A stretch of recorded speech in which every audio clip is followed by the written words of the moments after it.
In Yangon, we still got a lot of flash mobs and some urban guerrilla groups making activities. So the military, well, it'll have to increase its presence in Yangon on the streets if the officers move back here.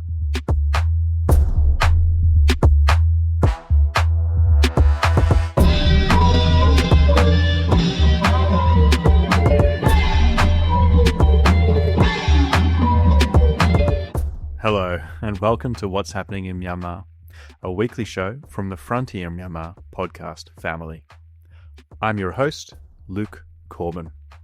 It's Thursday, the 1st of May, and this is episode 25. Today, I'm joined by a journalist from Frontier. They're using the pseudonym Htet Aung. Htet Aung reflects on the March 28 Sagaing earthquake. Now that we've passed the 1-month mark since that disaster, Htet Aung touches on the nitty-gritty of the disaster, some of the people he met, the things he saw, and the big picture, as well as the difficulties of reporting on the quake's aftermath. But before introducing him, let's look at the overall view, a month on from the earthquake. The numbers, the military's death toll, still sits at around 4,000, which does beg a belief. Save the Children now says that around 200,000 people were displaced by the quake. And the United Nations says there are still 60,000 sheltering in tent camps. Many had hoped that the unilateral ceasefires announced by the warring parties after the quake would at the very least pause for a short time the most egregious violence in Myanmar, even just in some areas, to allow for better care for people displaced and injured by the earthquake.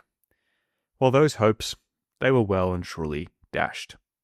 In the month since the earthquake, the military has launched at least 207 attacks, including 140 airstrikes, 24 artillery assaults. That's according to data from the United Nations Office of Human Rights. The numbers vary by source, but it's certain that hundreds of people have died in conflict in April, with civilians the most affected, as usual. Many strategic and long-term campaigns and pitched battles have continued since the quake. For instance, the Arakan Army's pressure on the military in Sittwe and Jalpu in Rakhine State, then the attack on Bamor by the Kachin Independence Army in Kachin State, and clashes along the Asia Highway in Karen State. There have also been new offensives. The Arakan Army has taken new positions in Magway Region since the earthquake, and a 500-person strong Myanmar military force, assisted by the Shani Nationalities Army, has attacked Kachin Independence Army positions in Pakant Township. And the military, along with allies, the Ba'o National Army, is also making another push for Mobye. The resistance held town, blocking the northern route down into Loikor in Karenni State. The military is also now explicitly attacking civilians in the center of the quake zone. In the past 10 days, troops from the military's Light Infantry Division 33 headquarters in Sagaing Town have been burning down homes in villages to the north, right at the quake's original epicenter. This has forced thousands of survivors to flee.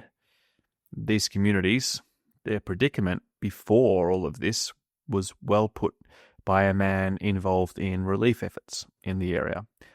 He was quoted by media outlet Myanmar Now yesterday. He said, I quote, "Relief teams can't reach these people because of the confusing military situation and indiscriminate aerial bombing." While war continued around the country, more news has trickled out about the immediate earthquake damage and its effects. So 3 weeks after the event, we learned that at least 30 inmates, including 20 political prisoners, at Mandalay's Obo prison died in the earthquake. Political prisoner associations accused the military state administration council of covering up these deaths. And they said that another more than 280 inmates were also injured from collapsed buildings and structures just at Mandalay's Obo prison, and they are not receiving adequate medical treatment. Reporting on the earthquake remains pretty complicated, with military and militia members controlling the movement of people and the distribution of aid. The State Administration Council is now processing tourist visa applications again, which, potentially signals or allows more foreign journalists to enter the country under the radar in the weeks ahead. But, intrepid local journalists have been doing their best to ask the questions that they can, report their observations of the cleanup and the plight of the tens of thousands of people still sleeping outside and dreading the rainy season. I'm so glad to have Htet Aung here to talk with us about his month of reporting and writing on the earthquake for Frontier Myanmar. Now, for security reasons, he's using a pseudonym, and while our interview is being conducted in English, his voice has been disguised, and its delivery. Hello, Htet. Thank you for joining the show during such a busy time for you. Hello, Luke. Thanking you for inviting me too. Okay, so you completed a reporting trip to Mandalay and to Sagaing straight after the earthquake. So where were you when the quake hit? I was at the tea shop when the earthquake hit. At that day, there was an electricity shortage in my home, so I went to the tea shop with a friend to talk about work and all that. We felt the earthquake in Yangon. We could feel it. And twice that month, in March, I could feel small magnitude tremors before the big earthquake. But on the 28th of March, the earthquake was very long. At first, we thought in the tea shop it was like something that would only do minor structural damage. But as it went on, we realized it was far more serious. We checked the internet and saw the video of the bridge in Sagaing falling down into the Irrawaddy River. After that, many posts hit social media showing buildings falling down in Mandalay. So, I wanted to go there. I originally planned to go with a friend, a monk, but he got all spooked by the rumors. There were a lot spreading at that time, and he changed his mind about going. But he did it right while I was on the way to the freeway out of Yangon. So, I called the taxi service. They were going to Mandalay with a 4-seat taxi. I got in that car with 3 Chinese women. The journey took more than 10 hours. We passed through areas with visible cracks in the road, especially between Q and Naypyitaw. I was in the car, and the internet connection was really bad and not working along that road, the expressway. Only Mytel SIMs got a good connection. So, along the way, I wasn't really clear about the actual situation in Mandalay. Before I left, people were saying it wasn't easy to enter Mandalay, but actually, it was easy to get in. I was nervous and excited to see the disaster zone, but we arrived at 9 p.m. or so at night, and there was no electricity. I just saw the shapes of damaged buildings. And you ended up spending 10 days in the area, right? I stayed in Mandalay for 10 days. On the first day, I visited the Magway area and Naypyitaw area, especially St. Ban in Magway. I spent some time there. Many grassroots people live there. After the earthquake hit that spot, there was a fire, and it really burned through that area. At least 80 houses were burned down by the fire, 80 houses. So this spot, it was hit worse than the other areas. Yeah. You visited Sky Villa early on, these 4 high-rise buildings. They were a major focus of attention right after the earthquake. In the Naypyitaw township, only a few buildings went down by the earthquake. But you know what? These included the big, prestigious Sky Villa. This is a really surprise fact because around the Sky Villa compound, Other small buildings weren't affected by the earthquake at all. Only Sky Villa was destroyed. Some locals told me that those areas near the lake where the villa was at, they have bad soil. Many people were trapped in Sky Villa. Most of them were Chinese who worked in Mandalay in the gem business, and other rich Myanmar people lived there too. So where else did you go? What else did people say to you about the earthquake as you were going around and talking to them? Actually, the Inwa religious site was really damaged. And in Aung, some monasteries like Masoyan and other monasteries, well, they were destroyed. And Buddhist people, they're real sad about it. Most local people said that this was karma, because the earthquake hit twice. The first one had its epicenter in Sagaing, then the second round hit again 10 minutes later. The first time, many people ran out of their buildings, and they survived. But then they re-entered their homes, and the aftershock happened, and their homes fell down. So, people living, they blamed karma. It's all about karma. Most of them believe this was about karma. Did you see military or militia, pew sortie, like putting up checkpoints or controlling the disaster zone, anything like that? Yeah, so I arrived to Mandalay on the area on the evening of March 30. On March 31, I went around Mandalay. April 1, I went to Sagaing. In Mandalay, I didn't see any soldiers helping anyone at any of the earthquake sites. But in Sagaing, I saw some soldiers helping at a monastery. Several soldiers. So I checked it out. These guys, they were really young, and they helped in groups, 15 men per group.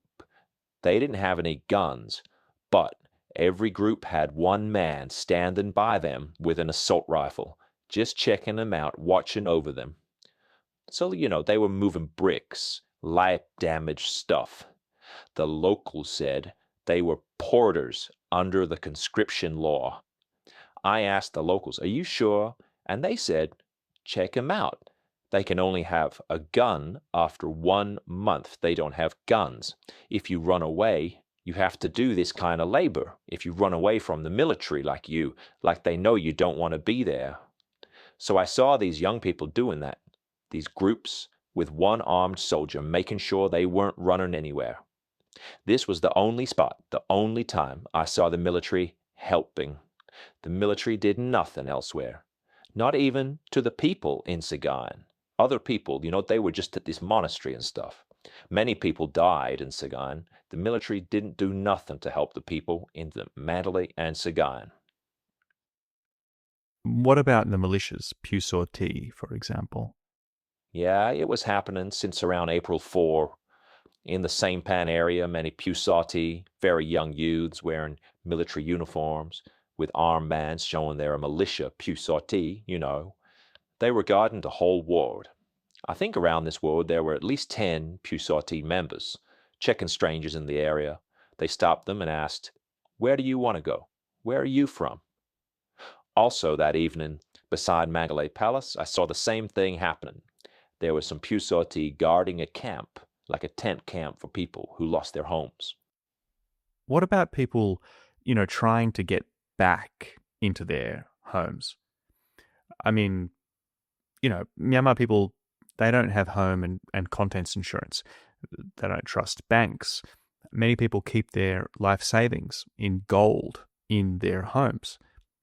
So were people looting? Were people, going in and stealing?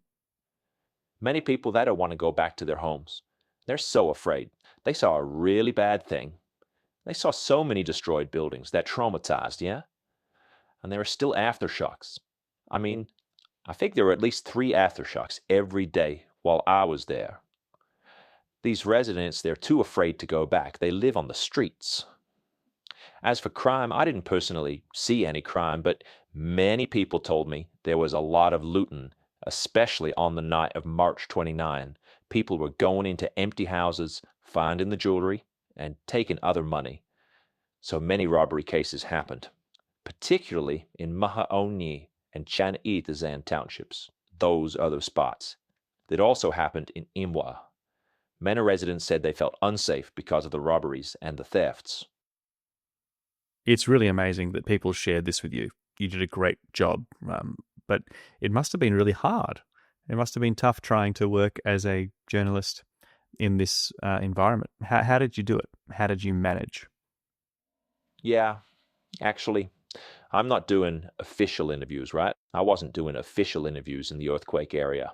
If the military or military people found out I was a journalist working for Frontier Myanmar, hey, I'd be arrested because I'm considered to be illegal media by them.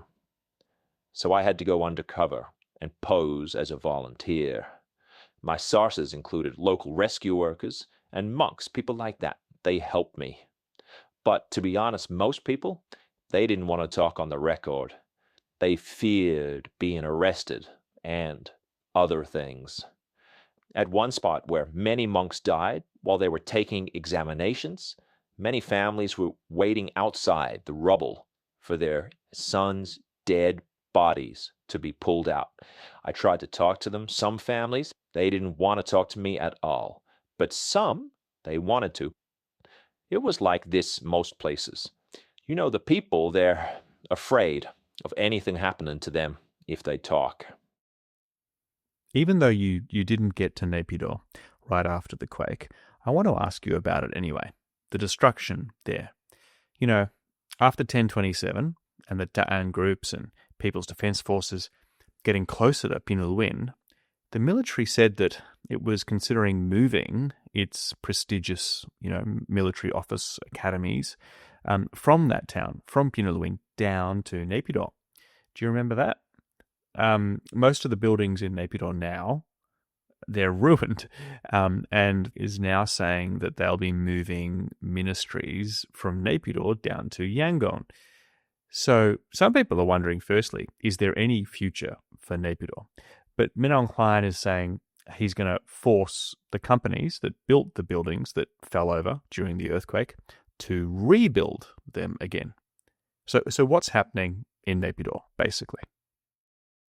They said heaps of buildings are seriously damaged, including housing dormitories, buildings for government staff, and the office buildings, the ministries of labor, Ministry Foreign Affairs. I was even told the Central Bank of Myanmar had its building affected by the earthquake. So, these are really important ministries, really important buildings. And there were also military headquarters, military command offices destroyed.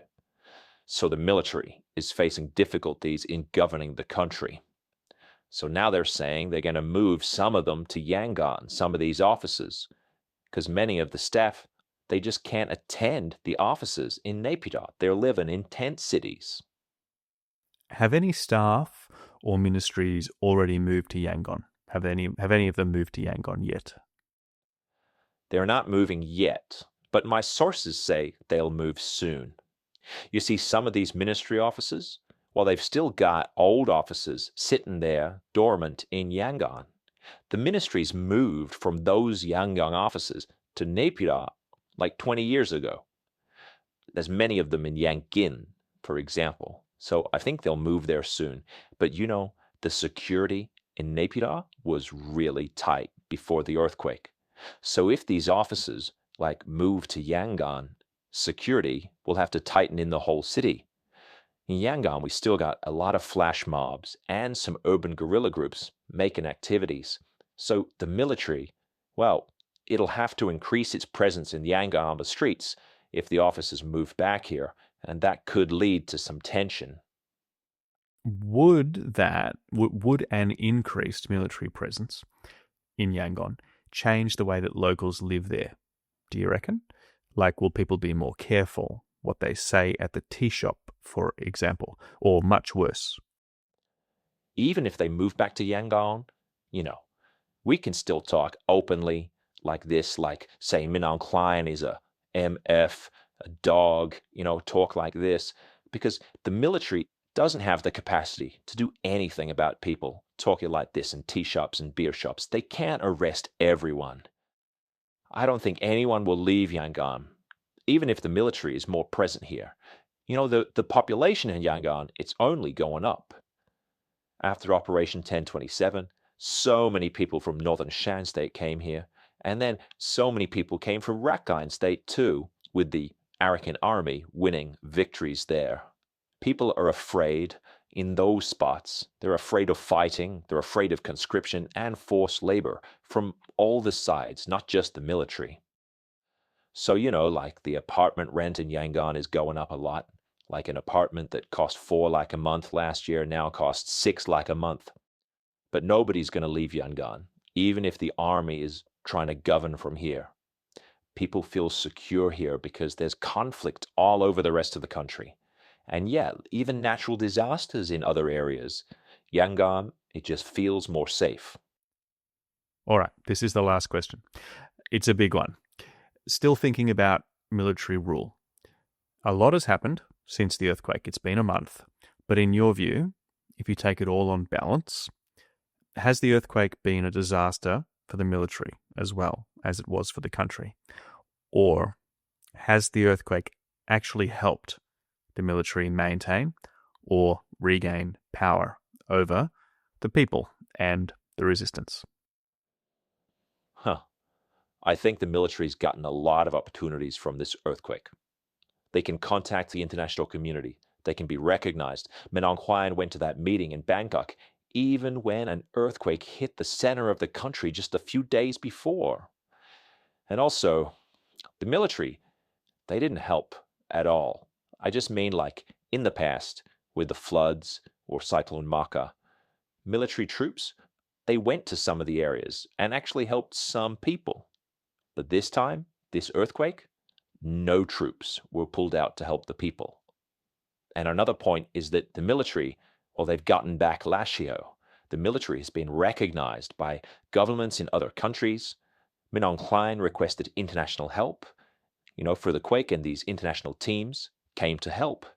The military media really highlighted how he requested international help, and that it came.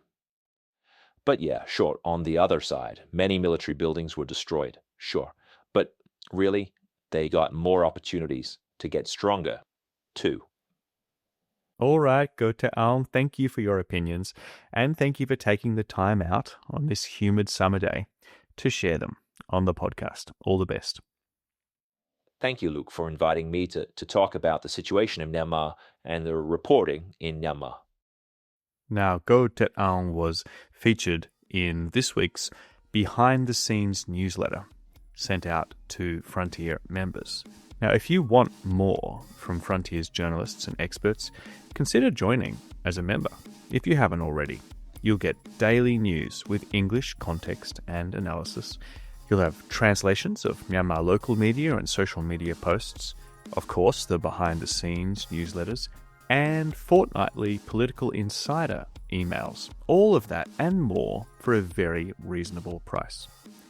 But if you don't want to subscribe, you can still check out a lot of great free content on the Frontier Myanmar website. And all of that is listed in the show notes underneath this episode on your podcast app. Oh, and there's just one more thing. Frontier Myanmar is currently seeking a managing editor to join the organization to help lead the newsroom and to work with our award-winning journalists. Also to, together with other senior editors, oversee the production of in-depth reports and feature stories.